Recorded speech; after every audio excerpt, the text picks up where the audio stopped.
and welcome back to my channel for this Sunday morning, afternoon or evening across the world where you may be at.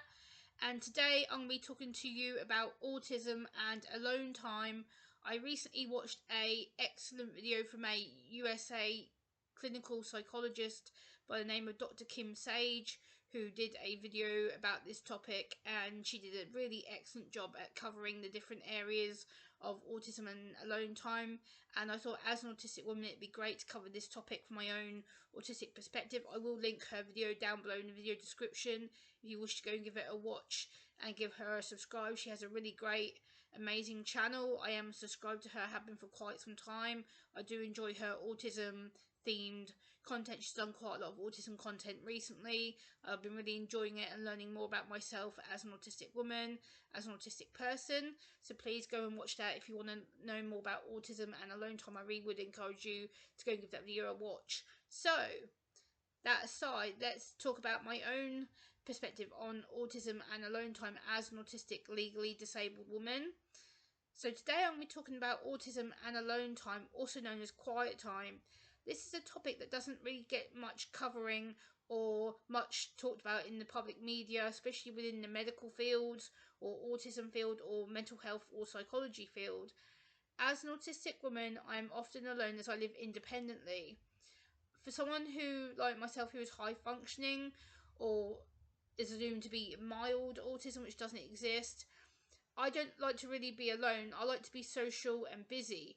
But even though I like to be social and busy, I've lately noticed that having alone time or quiet time to me has been essential. And my dad actually pointed this out to me the other day. He was like, Gemma, you know what? It is good for you sometimes to have quiet time or alone time, because it's good for you to be able to switch your brain down and be able to give your body some rest time. You need this to be able to function independently.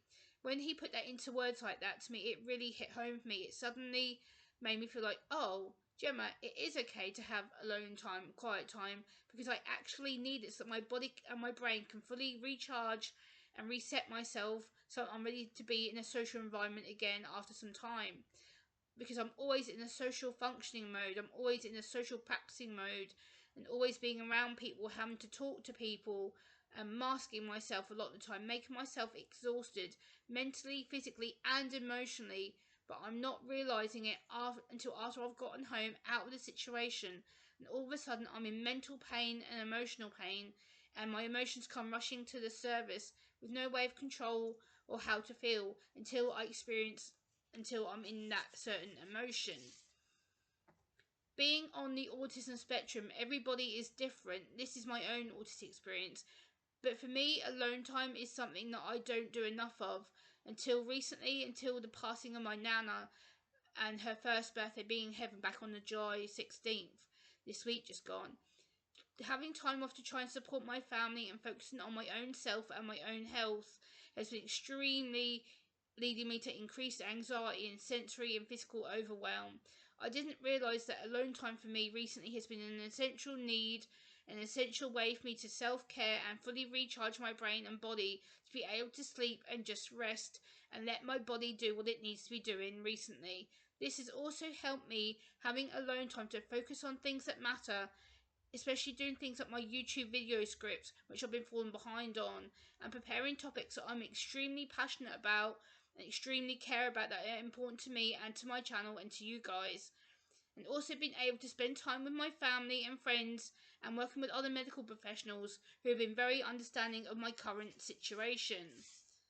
Being very understanding to me when often I've not been able to communicate or struggled to get my words out appropriately recently. This alone time has also meant it's been very crucial, so I've been able to listen to my favourite music and writing my own poetry and slowly letting myself relax and knowing it's okay for me to switch off or to turn off, so to prevent shutdown or a meltdown.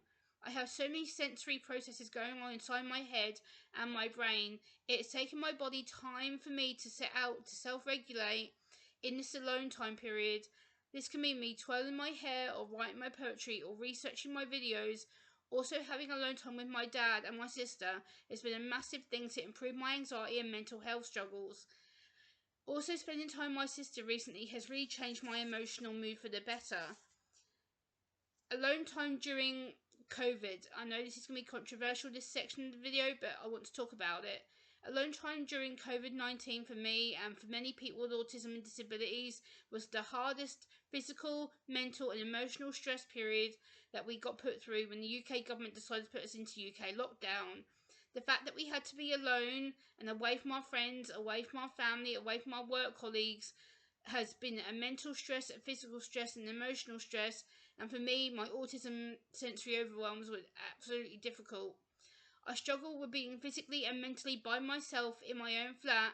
It increased my anxiety to double the amount of what it usually is, and I was having completely sensory overwhelms and meltdowns with the amount of information that was pushed out within the UK media, the constant updates about stay at home, don't see anyone, don't touch anyone, wash your hands. You know, it was constant bombardment of information which constantly overwhelmed me and the people around me. It caused me to have such physical and sensory overwhelms it wasn't even funny. During COVID-19 also, alone time for me was a way to plan, to self-cope, to self-regulate, but again it was the most deepest isolation I've ever felt in my life. It was horrible. I was lucky I had some daily chores I could do, but again I couldn't go out, I couldn't do my grocery shopping, I couldn't see my dad or my sister or my mum or people that care about me. So again it led to increased sensory and auditory input experiences. But yeah, so alone time for autistic people can be crucial. It can be a really good way of self-healing and self-focusing and understanding yourselves as autistic individuals. But again, some autistic people don't know how essential alone time is. For me, I've recently learned it with the passing of my nan. Like I said, it's became a essential criteria, it's an essential need of me to fully recharging myself, to let my body to fully shut down, because I've been able to rest, I've been able to sleep, I've been able to listen to music, I've been able to go, you know what, Gemma, shut the world out, bye bye, get rid of all the sensory, auditory, physical input that's been going in my head and through my body, and just go, you know what, Gemma, just breathe, just listen to your body, let it do what it needs to do, just be quiet, just be still, just spend time thinking about things that you're happy about. And alone time for me, yes, I get really lonely and it can really play on my mental health and my emotions. I do tend to get really lonely quite quickly. I am somebody that has really highly emotional needs. Um, you know, but alone time for me recently has been crucial. It's really helped me to grieve. It's really helped me to get my anger out. It's really helped me to get my frustrations out. And it's okay to be alone sometimes. It's not a bad thing all the time. As long as you're not alone all the time, it's healthy. That I really felt myself better. I feel more stronger. I'm ready to do things again. I'm ready to go out and socialise again. I'm ready to start mixing with people again. I'm ready to get back doing the YouTube content, because I know I've slacked a little bit and I apologise. But, you know, alone time has really helped me to fully recharge. It's made me feel like I'm a better person, I'm a mentally stronger person. So I hope that this video has helped you understand what alone time is for autistic people or neurodiverse people or people with neurodevelopmental conditions. Please like, comment, share and subscribe to this video, and I will see you on the next one. Bye!